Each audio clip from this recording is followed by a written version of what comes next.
ఇక జూబ్లీహిల్స్ శిఖాలూగుతుంది. గులాబీ దండులో విజయ దరహాసం వెల్లివిరుస్తోంది. నియోజకవర్గమంతా హోరెత్తుతోంది. గులాబీ పార్టీకి ప్రజలు బ్రహ్మరథం పడుతున్నారు. మాగంటి సునీతకు అడుగడుగున అపూర్వ స్పందన లభిస్తోంది. బీఆర్ఎస్ వర్కింగ్ ప్రెసిడెంట్ కేటీఆర్ సహా ఇతర గులాబీ ముఖ్య నేతలు తమ ప్రసంగాలతో ప్రజలను ఆలోచింపజేస్తున్నారు. తమ గెలుపు ఖాయమైందని, మెజార్టీయే తేరాల్సి ఉందని గులాబీ శ్రేణులు సంబురంతో ఊగిపోతున్నారు.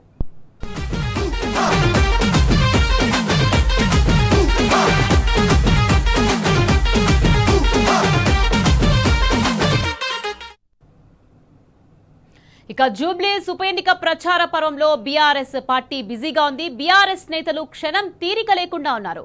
ఇక రహమత్ నగర్ డివిజన్ లో నారాయణపేట మాజీ ఎమ్మెల్యే రాజేందర్ రెడ్డి ప్రచారం నిర్వహిస్తున్నారు. రైట్, ఇదే విషయానికి సంబంధించి మరింత సమాచారాన్ని మా ప్రతినిధి రంజిత్ లైవ్ లో అందించేందుకు సిద్ధంగా ఉన్నారు. రంజిత్, చెప్పండి, ఇక నారాయణపేట మాజీ ఎమ్మెల్యే రాజేందర్ రెడ్డి ప్రచారం జూబ్లీహిల్స్ లో నిర్వహిస్తున్నారు. దీనికి సంబంధించి అప్డేట్స్ ఏంటి రంజిత్? నిఖత్, జూబ్లీహిల్స్ ఉప ఎన్నికల్లో బీఆర్ఎస్ పార్టీ యొక్క ప్రచారం ఊపందుకుంది. ఇప్పటికే చూసినట్లయితే బీఆర్ఎస్ శ్రేణులు, మాజీ ఎమ్మెల్యేలు, మాజీ మంత్రులు, కార్పొరేషన్ చైర్మన్లు ప్రతి ఒక్కరు కూడా గడప గడపకు తిరుగుతూ గత 10 సంవత్సరాల్లో కేసీఆర్ ప్రభుత్వం చేసినటువంటి అభివృద్ధి పనులు, 23 నెలల్లో రేవంత్ రెడ్డి అమలు కాని హామీలు ఇచ్చి అబద్ధపు మాటలు మాట్లాడినటువంటి రేవంత్ రెడ్డి సర్కారును నిలదీస్తూ కూడా ప్రజల వద్దకు వెళ్లి ఓటుని అభ్యర్థిస్తున్నారు. దాంట్లో భాగంగానే జూబ్లీహిల్స్ నియోజకవర్గంలోని రహమత్ నగర్ డివిజన్ లో మాజీ ఎమ్మెల్యే రాజేందర్ రెడ్డి గారు గడప గడప తిరుగుతూ కూడా ఓటుని అభ్యర్థిస్తున్నారు. ప్రతి ఒక్కరిని కూడా ఓటు గురించి వాటిని వివరిస్తే ప్రయత్నం చేస్తున్నారు. మనతో పాటుగా కూడా మాజీ ఎమ్మెల్యే రాజేందర్ రెడ్డి గారు ఉన్నారు. సార్, మీరు ప్రజల్లోకి వెళ్తుంటే ప్రజాస్పందన అనేది ఏముంది? ప్రజల్లో ముఖ్యంగా మీకు ఎలాంటి సమస్యలు ఎదురవుతున్నాయి? ఇది రహమత్ నగర్ డివిజన్ లా బూత్ నెంబర్ 150. ఇది సంజయ్ నగర్. మేము ఇది 4వసారి రావడం. ప్రతి ఒక్కరు కూడా అయ్యా మేమంతా డిసైడ్ చేసుకున్నాము, ఎట్టి పరిస్థితుల్లో మేము ఓటు వేసేది కారుకే. ఇంకో విషయం వాళ్ళు ఏమంటున్నారంటే, మేము ఎప్పుడు తప్పు చేయలేదు, మేము హైదరాబాద్లో ఉన్నోళ్ళమంతా మేము కారుకేసే గెలిపించినాము, మీ పల్లెటూరులో తప్పు చేసి ఇవాళ మీరు బాధపడుతున్నారు, ఆ బాధ మేము కూడా అనుభవిస్తున్నాము, అందుకే ఇవాళ మేము వాళ్ళకి అదే చెప్తున్నాం, మేము ఇవాళ పల్లెటూరులోకి వెళ్తే వచ్చి మిమ్మల్ని క్షమాపణ కోరుతున్నాం మేము, అందుకే ఇవాళ వచ్చి మేము తప్పు చేసినాము పల్లెటూరులో, అందుకే ఇవాళ మేము ఇంత దూరం వచ్చి మిమ్మల్ని అందరూ రిక్వెస్ట్ చేస్తామంటున్నారు. ఈసారి మాత్రం ఆ తప్పు చేయరు వాళ్ళు అంటున్నారు. ఎట్టి పరిస్థితుల్లో ఈ 23 నెలల దీంట్లో నరకం చూసినాము. తెలంగాణ ఉన్నప్పుడు ఎంత హాయిగా ఉండే, కరెక్ట్ టైంకు పింఛన్ వస్తుండే, షాదీ ముబారక్ వస్తుండే, కళ్యాణ లక్ష్మి వస్తుండే, ఎవరైనా ప్రెగ్నెంట్ ఉంటే బస్తీ దవాఖానలకు పోయి చూపిస్తుంటే మీ ఫ్రీగా 13,000 రూపాయలు ఇచ్చి మళ్ళీ కేసీఆర్ కిట్ ఇస్తుండ్రి, మన బతుకమ్మ చీరలు వస్తుండే, రంజాన్ తోఫా వస్తుండే, క్రిస్మస్ కు గిఫ్ట్ వస్తుండే. వీళ్ళు వచ్చినప్పటి నుంచి ఏం అడిగేనికనే లేదు. మేమందరం ఓపిక ఇంకా 2 ఏళ్ళు మనం ఇక కష్టం పడుతున్నాం, ఇంకా 2 ఏళ్ళు ఇట్లే పడవలసి వస్తుంది. ఈ జూబ్లీహిల్స్ ఎలక్షన్ కాదు, ఇది యావత్ తెలంగాణ ఎలక్షన్. తెలంగాణ మొత్తం చూస్తుంది.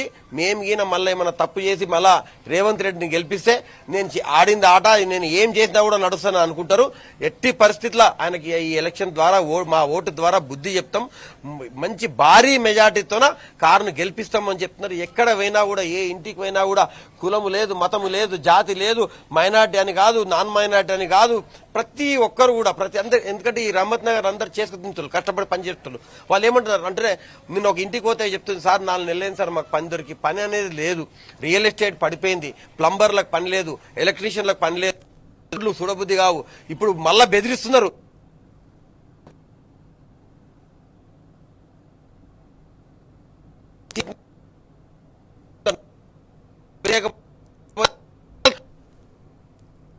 ప్రజాస్వామ్యంలో మా ప్రజాస్వామ్యంలో ప్రజల పవర్ ఏందో ఈ 11 తారీఖు నాడు చూపిస్తాం సార్ అని చెప్పి క్లియర్ కట్ గా ఉన్నారు. ప్రజల్లో అయితే చాలా క్లారిటీగా ఉంది. ఎట్టి పరిస్థితుల్లో కూడా మాగంటి సునీతమ్మకు ఓటేసి గెలిపించి, కారును గెలిపించి, కేసీఆర్ కు మళ్ళా చేపించి మన రేవంత్ రెడ్డికి బుద్ధి చెప్తామని మాత్రం చెప్తున్నారు. మీరు ఇప్పుడు మైనార్టీలను ఒక మాట అన్నారు. గత 10 సంవత్సరాల్లో మైనార్టీలకు రంజాన్ తోఫా, ఇమాములకు 5,000 రూపాయలు, ప్రతి పండగ కూడా అంటే హిందూ, ముస్లిం, క్రిస్టియన్ మతాలకు, కులాలకు అతీతంగా కేసీఆర్ ప్రభుత్వం తోఫాలు, పండుగలకు కూడా వస్తువులు ఇచ్చిన పరిస్థితులు, వస్త్రాలు ఇచ్చిన పరిస్థితి. ఈ 23 నెలల్లో రంజాన్ అంటే ముస్లిం మైనార్టీలకు కాంగ్రెస్ ప్రభుత్వం ఏం చేసింది అసలు? ఏమి చేయలేదు. ఇప్పుడు మనం ఉన్నప్పుడు ప్రతి సంవత్సరం రంజాన్ తోఫా ఇస్తుంటిమి, క్రిస్టియన్లకేమో క్రిస్మస్ గిఫ్ట్ ఇస్తుంటిమి, మన హిందువులకేమో బతుకమ్మ చీరలు ఇస్తుంటిమి, వీళ్ళు అనక వాళ్ళనక అందరికీ కేసీఆర్ కిట్ ఇస్తుంటిమి, 2000 రూపాయల పింఛన్ ఇస్తుంటిమి. ఇప్పుడు పింఛన్ కూడా వస్తలేదు. వాళ్ళు అంటున్నారు సార్ 2 రంజాన్లు అయిపోయినాయి, ఒక్కసారి కూడా మాకు ఇవ్వలేదు. ఇవి బతుకమ్మలకేమో ఇప్పుడు ఇస్తాం చీరలు, పట్టు చీరలు ఇస్తాము, ఆ చీరలు ఇస్తాము, ఒక్కసారి ఒక్కటి చీర ఇవ్వలేదు. వాళ్ళు ఏ చెప్పినా కూడా అన్ని అబద్ధం సార్. మాకు ఆయన వచ్చినాకనే మైనార్టీ స్కూళ్ళు 270 మైనార్టీ స్కూళ్ళు పెట్టి మా పిల్లలు చదివినరు సార్, మైనార్టీ స్కూల్లో చదివినరు. ఇవాళ ఏమీ లేదు, అడిగేటోళ్ళు లేరు. దాన్ని మైనార్టీలకు అనేది న్యాయ పైస చేయలేదు. ఇమాంలకు మోజన్లకు ఏదైతే జీతం ఆయన ఇస్తున్నానో, అంటే గౌరవ వేతనం ఇస్తున్నానో అది కూడా ఆగిపోయింది. షాదీ ముబారక్ అనేది ఆగిపోయింది. వచ్చే కేసీఆర్ ఇచ్చే ఆ 2000 కూడా 2 నెలలకు 3 నెలలకు ఇస్తున్నారు. అసలు ఏ పనే నడుస్తలేదు. మాగంటి గోపీనాథ్ ఉన్నప్పుడే ఈడ ఎస్సీ ఎస్టీలకు ఆల్ ఓవర్ తెలంగాణ కోసం స్టడీ సర్కిల్ ఒకటి ఓపెన్ చేశారు. ఇంతవరకు దాన్ని కాంగ్రెస్ గవర్నమెంట్ వచ్చి 23 నెలలు అయితే దాన్ని ఓపెన్ చేసే గతి లేదు వాళ్ళకు. కంప్లీట్ అయిన దాన్ని ఓపెన్ చేయడానికి వాళ్ళకి టైం లేదు. ఈడ వాటర్ ట్యాంక్ కట్టింది మాగంటి గోపీనాథే, 5 మిలియన్ లీటర్స్ ది ట్యాంక్ కట్టిండు. 11 ఎకరాల కబ్జా చేస్తుంటే దాన్ని ఆపి ఒక గ్రౌండ్ వేసిండు. వీళ్ళకు ఏసీ ఫంక్షన్ హాల్, ఇక్కడ ఉన్న కమ్యూనిటీ వాళ్ళు బీదోళ్ళు అయినా కూడా వీళ్ళు కూడా మంచిగా పెళ్లిళ్ళు చేయాలి అని చెప్పి ఏసీ కమ్యూనిటీ హాల్ కడితే దాన్ని ఇంతవరకు ఇనాగ్రేషన్ చేసే గతి లేదు, దాన్ని వాడకకు తీసుకురానే గతి లేదు. ఈ హాలత్ ఉంది. ఏమి చేసినా ఎవరిని అడిగినా, నువ్వు ఎవరినైనా కదిలించు, ఛాయ్ హోటళ్లపై కూర్చో, నువ్వు మంగళ షాపులకు పోతే వాళ్ళు కూడా అంటారు సార్ ఆయన పుణ్యమే 200 యూనిట్లు సార్, ఎట్టి పరిస్థితుల్లో కారే రావాలంటారు ప్రతి ఒక్కరు. వాళ్ళని కాదు వీళ్ళని కాదు, ఎస్పెషల్లీ ఆడవాళ్ళు అయితే చాలా పరేషాన్ ఉన్నారు. సార్ మాకేదో ఫ్రీ బస్ ఇచ్చిందంటారు, నా ముగ్గురికి ఏమో డబుల్ చేసిండ్రు సార్. ఆటో వాళ్ళు అయితే వాళ్ళ బతుకులు చాలా మంది ఉన్నారు. ఆటో వాళ్ళు సార్ ముందు మేము 2000-2500 సంపాదిస్తుంటే 800 వచ్చేది గగనం అయిపోయింది. పిల్లల ఫీజు ఏం కట్టాలి, ఇంటి రెంట్ ఏం కట్టాలి, ఈఎంఐ ఏం కట్టాలి, ఎట్టి పరిస్థితుల్లో కూడా భారీ మెజార్టీతోనే ఈసారి కారు గెలుస్తుంది. అంటే ఇప్పుడు రెహమత్ ఇప్పటికే కూడా బీఆర్ఎస్ పార్టీ జోరుగా ప్రచారం చేస్తుంది. నిన్న కేటీఆర్ రోడ్ షోతో కూడా ఊపందుకున్న పరిస్థితి. ఈ రోజు రెహమత్ నగర్ రీజియన్ లో రెహమత్ నగర్ లో అది బీఆర్ఎస్ పార్టీకి సంబంధించినది యాత్ర ఉంది.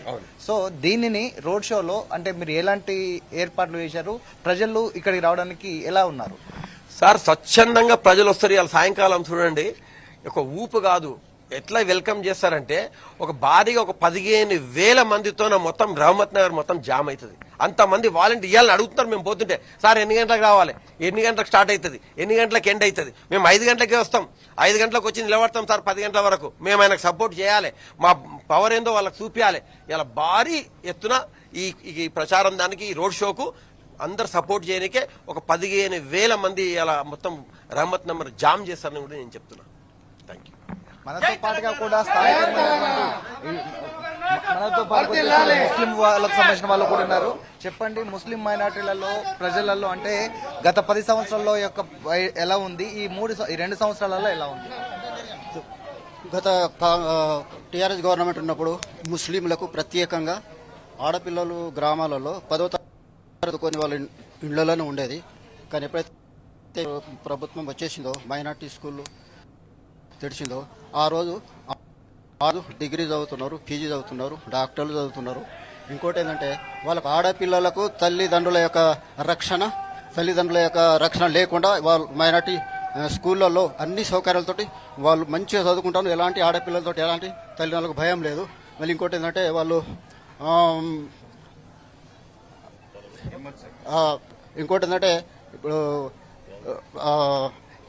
కేసీఆర్ గారు ఒక విద్యార్థి మీద 1,20,000 ఖర్చు చేస్తున్నారు.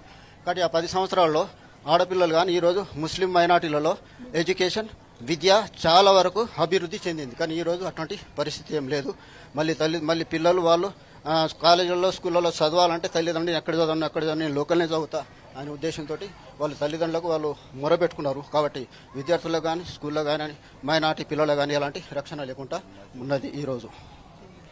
ఇది పరిస్థితి అని అంటే ఇప్పటికే చూసుకున్నట్లయితే దాదాపు 23 నెలల పేలవమైన ప్రదర్శనతో రేవంత్ రెడ్డి సర్కార్ ఏదైతే అమలు కాని హామీలు ఇచ్చిందో దాని అన్నిటికీ కూడా జూబ్లీహిల్స్ ప్రజలు సిద్ధంగా ఉన్నారు. ఇప్పటికే రేవంత్ నగర్ డివిజన్ లో రోడ్ షో అనేది కేటీఆర్ గారి రోడ్ షోకు సిద్ధంగా దాదాపు 15,000 మంది వరకు కూడా జనం ఇక్కడ సముదాయం కూడా ఏర్పాటు చేయడానికి కూడా ఇక్కడ ఏర్పాట్లు సిద్ధం చేస్తున్నారు చెప్తున్నారు. ప్రతి ఇంటికి వెళ్ళిన గత 2 సంవత్సరాల క్రితం అబద్ధాల హామీలకు నమ్మి ఓటేసినందుకు బాగా బుద్ధి చెప్పారు కాబట్టి ఎట్టి పరిస్థితుల్లో ఈ ఎన్నికల్లో బీఆర్ఎస్ పార్టీకి ఓటు వేసి గెలిపిస్తాము. దానితో పాటుగా మాకు సంక్షేమ పథకాలు రావడమా మళ్ళా కేసీఆర్ ప్రభుత్వం రావడం అనేది కూడా దానికి ప్రజలు డిసైడ్ అయినారు కూడా మాజీ ఎమ్మెల్యే రాజేందర్ రెడ్డి చెప్తున్నారు. Over to studio.